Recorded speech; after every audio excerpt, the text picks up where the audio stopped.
Welcome to Forcorp's tutorial on working with blocks and eLands. The eLands system stores cut block data for all of Forcorp's forestry clients. Block information can be found in the system as a block entity type and spatially on the map.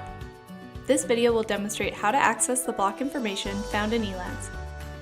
In this video, we will cover using the search, viewing blocks on the map, viewing the block entity details, viewing access routes, and downloading block information. Let's start with using the search. From the eLands search page, filter the type by block and type in the block number.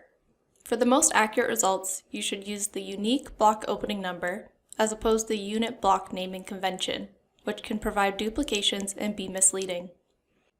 The opening number should be available from the government-required annual operating plan, and the first 6 digits represent the legal land description, starting with meridian, range, and then township.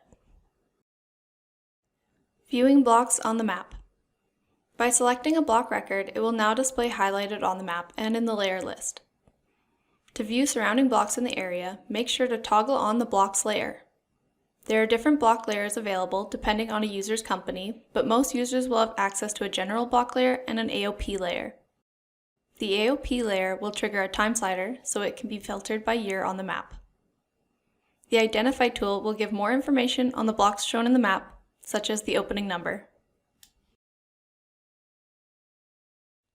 Viewing the block entity details. On the right-hand side, there is the Entity Details panel showing the block information, like unit, area of interest, and planned harvest date. This information gets updated from the LRM system or block shapefile data that has been provided. To see the block's associated third-party requests, navigate to Details from the Views dropdown.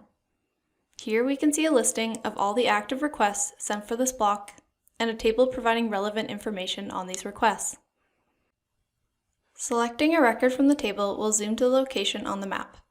The consent package and the reference column is hyperlinked, so if clicked, the request details will display in the Details Entity panel. A user can also hold the Control button while clicking to have the request record open in a separate tab. Viewing access routes.